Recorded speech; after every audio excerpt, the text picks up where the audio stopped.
ma dhacdaa qof kaa tegay dharaar aad u baahnayd inuu erey ku soo dhaho qalbigaaga dhaawaca. dhayalsigu jawaab ma leh, dhibta ruuxna lama dhalan. haddii laysku dhiman jiray hadda waa la kala dhacay. kala dhuumashaa timi cid isdhee hataan jirin.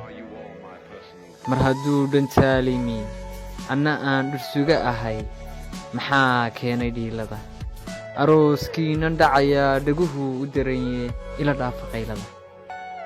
hambalyada dhambaalkani ma dhabbaa ilwaadeen mise waaba dhalanteed?